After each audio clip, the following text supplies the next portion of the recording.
Halo semua, nama saya adalah Yogi. Saya adalah seorang freelancer videographer. Sebelumnya, saya bekerja di salah satu proyek pengembangan bandara di Indonesia, dan di sana saya belajar banyak hal mengenai videografi.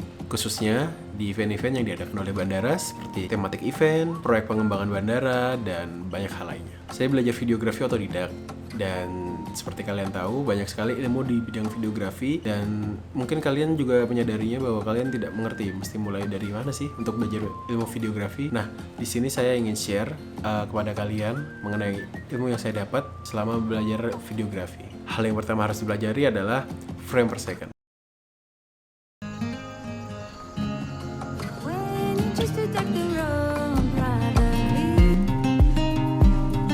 Apa itu FPS? FPS adalah frame per second, yang artinya adalah frame atau gambar yang diambil tiap detiknya oleh kamera yang kemudian dianimasi menjadi 1 detik video. Itu adalah frame per second. Oke, kita ambil contoh sekarang adalah 24 frame per second. Apa artinya 24 frame per second? Kamera mengambil 24 foto yang kemudian dianimasi menjadi 1 detik video. Itu adalah 24 frame per second. Hal yang sama berlaku kepada 25 fps, 30, dan seterusnya. Jadi bisa dikatakan bahwa video adalah foto yang bergerak. Selanjutnya kita akan membahas tentang shutter speed. Apa itu shutter speed? Mungkin dari kebanyakan kalian udah tahu, tapi kita coba bahas lagi sekarang. Shutter speed adalah seberapa lama kameramu membuka untuk mengambil sebuah foto. Jadi seberapa lama jepretan itu terbuka.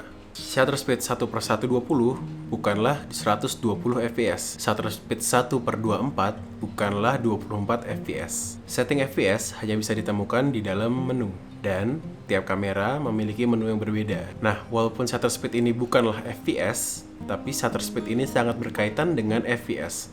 Kenapa? Shutter speed harus lebih tinggi dari fps. Jadi apabila kalian mengambil shoot sebesar 24 fps, maka shutter speed kalian minimal harus di atasnya. Ya 30 fps, 50 fps, saranku sih di 50 fps ke atas. Kenapa kita nggak ngambil saat 24 fps dengan misalnya 24 fps itu sendiri, atau misalnya 1/12 shutter speed? Oke, di sini karena apabila kalian mengambil video dengan 24 fps dengan shutter speed di bawah itu, misalnya kita anggap 1/12, maka sebenarnya kalian hanya mengambil 12 frame per second pada video tersebut. Lalu kemana 12 frame per second yang lainnya? 12 frame per second lainnya adalah digandakan dari 12 frame per second yang ada, yang kemudian dibentuk sebagai suatu copy duplikasi dari tiap frame yang ada. Jadi nanti video kalian akan terlihat sebagai stutter. Kalian pasti pernah lihat ya, kalau video itu terlihat stutter. Oke, kemudian kita lanjut ke berikutnya adalah berapa shutter speed yang harus dipilih. Nah, ini sebenarnya banyak yang ditanyakan juga. Jadi shutter speed yang harus dipilih sesimpel adalah lebih besar daripada frame yang dipilih. Jadi apabila kalian milih 24 fps, kalian bisa pilih di 50 fps ke atas. Saya pribadi selalu menggunakan 2 kali shutter speed dari frame per second yang saya pilih. Kenapa? Karena ini ada teori di dunia videografi bahwa dengan menggunakan 2 kali shutter speed dari frame per second yang dipilih, maka video yang dihasilkan akan menghasilkan suatu film look yang menghasilkan natural blur yang bisa didapat dari film-film yang selama ini kita tonton. Tapi tentunya di dunia perfilman banyak hal yang lebih kompleks daripada itu, misalnya lighting, speed dari kamera, dan lainnya. Berikutnya kita masuk ke hal yang agak lebih kompleks, yaitu adalah region. Oke, apa itu region? Jadi FPS dibagi kepada 2 region. Satu adalah PAL, yang kedua adalah NTSC. Apa itu PAL dan NTSC? Yang pertama, PAL adalah Phase Alternating Line. NTSC adalah National Television System Computer. Jadi ini ada sejarahnya mengenai PAL dan NTSC, tapi sepertinya gue nggak akan bahas jauh ke sana. Jadi PAL menggunakan 25 fps, 50 fps, dan 100 fps. Sementara NTSC menggunakan 24 fps, 30 fps, 60 fps, dan 120 fps. Tentunya ada fps lainnya, namun untuk basic kamera sepertinya hal ini sudah cukup. Apa sih ngaruhnya perbedaan region ini kepada video? Oke, kita akan bahas di sini. Jadi ketika kalian shoot di outdoor, mungkin perbedaan antara PAL dan NTSC tidak akan terlihat. Mungkin tidak terlihat sama sekali. Namun, apabila kalian sudah mulai shoot di indoor dengan ada lampu, gelap, dan lainnya, hal ini akan langsung berpengaruh banyak kepada video yang nantinya kalian shoot. Oke, kalian pernah nggak ngelihat suatu video, misalnya itu slow-mo ataupun video real time, kalau di situ tuh ada lampu yang berpijar berlebihan gitu, kayak klip-klipnya cukup mengganggu di belakang atau di berbagai scene tersebut. Nah, itu adalah dikarenakan seorang videografer tersebut salah memilih region untuk shootnya. Jadi kebanyakan di Indonesia, lampu yang berpijar mempunyai frame per second PAL, sementara di luar negeri NTSC. Jadi untuk bisa dipelajari, apabila kalian mau shoot di suatu ruangan, cek dulu ruangan tersebut berapa sih fps di sana. Kemudian kita akan berlanjut kepada penggunaan FPS. Di sini FPS saya bagi menjadi dua, yaitu Basic Frame Rate dan Creative Frame Rate. Basic Frame Rate adalah sequence yang nantinya akan kita jadikan basic di project. Basic frame rate sering saya gunakan untuk shoot orang yang berbicara, shoot arsitektur, maupun shoot satu full video. Untuk shoot satu full video menggunakan basic frame rate memang menjadi tantangan tersendiri, karena tiap detiknya count. Jadi kita dituntut untuk melakukan less error dalam pengambilan video tersebut. Karena kita akan menggunakan basic frame rate, hampir tidak mungkin untuk melakukan slow-mo pada video tersebut. Apabila kita memaksanya, maka itu akan jadi stutter yang sangat jelek di video. Mengapa basic frame rate tidak bisa di slow-mo? Karena basic frame rate sudah menjadi basic dasar dari video yang akan kita ambil, akan kita buat. Nah, oleh karena itu, kita anggap 24 fps itu sudah menjadi basic satu per satu.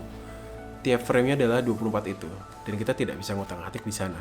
Saya pribadi sangat suka dengan shoot 24 frame per second, karena ini menjadi tantangan tersendiri untuk saya, apalagi saya menggunakannya dengan kombinasi kamera dan gimbal, sehingga apabila saya melakukan kesalahan, saya akan bisa melihatnya langsung di video tersebut. Dan ini cukup menjadikan tantangan yang membuat saya menjadi lebih baik dari hari ke hari.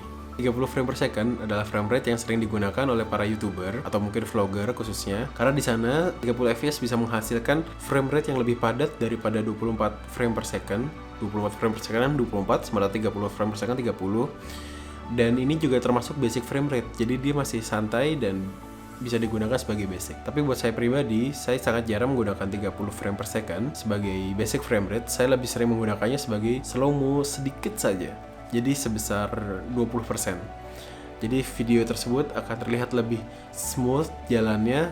Kita bisa menyadari bahwa itu adalah video slow-mo, namun kita tahu bahwa itu terlihat sangat natural. Nah, di sini saya ingatkan bahwa pemilihan frame rate sangatlah pribadi dan subjektif. Mungkin tiap orang berbeda, tapi karena ini di video saya, jadi saya menjabarkan apa yang saya lakukan di video-video saya. Kemudian kita lanjut di creative frame rate. Creative frame rate memiliki frame yang sangat padat di tiap detiknya. Kita anggap video creative frame rate adalah dari 50 fps ke atas. Berarti tiap detiknya frame tersebut mempunyai 50 foto yang dijadikan satu video. Berarti itu sangat padat, jauh lebih padat daripada 24 dan 30 fps. Dan kenapa dinamakan creative frame rate? Karena dengan frame rate yang sangat padat tersebut, kita bisa mengkreatifkannya untuk banyak hal dibandingkan dengan basic frame rate. Contoh pertama adalah slow-mo. Jadi ketika kita shoot dengan 50 atau 60 fps, frame yang kita ambil dengan 60 fps, kita anggap aja 6 detik. Itu bisa menjadi 15 detikan. Karena frame yang 60 itu dipadatkan ke timeline 24 sehingga dia nyebar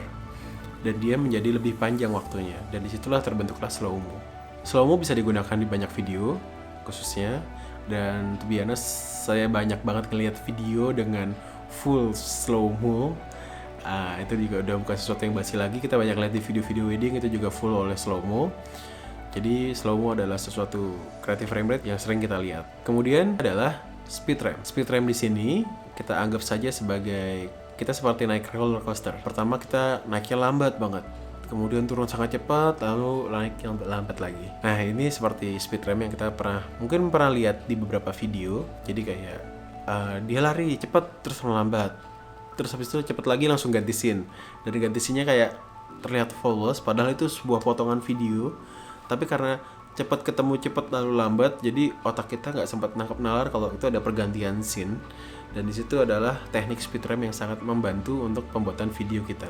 Nah, pada creative frame rate ini sebenarnya bisa digunakan sebagai basic frame rate pada beberapa video. Contohnya apa? Contohnya adalah ketika kita ke toko-toko TV dan kita ngeliat TV 4K yang HDR. Di sana kita sering lihat video-video di bawah laut ataupun tentang arsitektur. Di situ adalah video-video yang diambil menggunakan 4K yang menggunakan FPS frame per second-nya adalah 60. Jadi di sini frame tersebut terlihat sangat padat dan terlihat sangat jernih, apalagi dengan bantuan TV-nya tersebut itu sendiri, dan dengan frame rate yang padat itu menjadikannya lebih menonjol lagi. Jadi ya nilai jual TV itulah. Padahal kalau kita udah nyetel film biasa, hasilnya tidak akan semenarik itu. Penggunaan creative frame rate ini sendiri juga cukup membantu apabila teman-teman sebelumnya tidak pernah mempunyai tripod ataupun stabilizer. Dengan menggunakan creative frame rate, kalian bisa meminimalisir getar yang terjadi pada saat perekaman video. Caranya kan simpel, sebenarnya sudah banyak yang memberikan contoh ya. Misalnya kalian menggunakan strap yang digantung dan dipanjangkan, lalu kalian shoot dengan creative frame rate. Di situ akan cukup meminimalisir getar dan penggunaan warp stabilizer misalnya akan jadi lebih mudah. Dan ini juga cukup membantu apabila kalian memiliki ruang yang sempit untuk menggunakan tripod atau stabilizer. Misalnya shoot suatu produk menggunakan creative frame rate cukup membantu untuk hal tersebut. Dalam menggunakan creative frame rate, kalian juga perlu memperhatikan bahwa 50 fps, 60 fps, dan 120 fps menggunakan shutter speed yang lebih tinggi daripada biasanya, yaitu 100 fps ke atas. Hal ini tentunya akan berdampak kepada video yang lebih gelap. Untuk mengakali hal tersebut, biasanya saya menggunakan lensa dengan bukaan aperture yang sangat kecil, yaitu di bawah 2, dan kalau bisa menggunakan lensa yang lebih tele daripada wide. Dengan menggunakan lensa yang lebih tele, efek dari slow-mo tersebut akan lebih terasa kepada penonton dibandingkan ketika kalian menggunakan wide. Oke, sebagai penutup dari video ini, saya ingin menyampaikan bahwa untuk teman-teman videographer ataupun calon videographer nantinya, untuk mengurangi kebiasaan menggunakan creative frame rate, langsung di drop di basic frame rate, karena hal ini akan mengakibatkan stutter, videonya menjadi kurang natural look. Memang ini akan menggampangkan kalian dalam pembuatan suatu project, namun apabila kalian menyadari hal tersebut, kalian akan terlihat kurang profesional dan mungkin akan dimarahi oleh klien tersebut. Dan kemudian selalu gunakan frame rate sesuai dengan kebutuhan kalian. Jangan semuanya di slow-mo ataupun jangan semuanya basic frame rate, namun coba kombinasikan keduanya. Hal ini akan menjadikan suatu video tersebut lebih menarik. Namun untuk pembelajaran, gak apa-apa sih sebenarnya kalian shoot full basic frame rate atau full creative frame rate. Ini juga untuk menaikkan feel kalian terhadap frame rate tersebut. Nah, terima kasih sudah menonton video ini. Semoga video ini bisa membantu kalian di masa karantina ini untuk mendapatkan ilmu baru. Apabila video ini membantu, mohon bantu like dan subscribe. Terima kasih sudah menonton. Sampai jumpa di video berikutnya.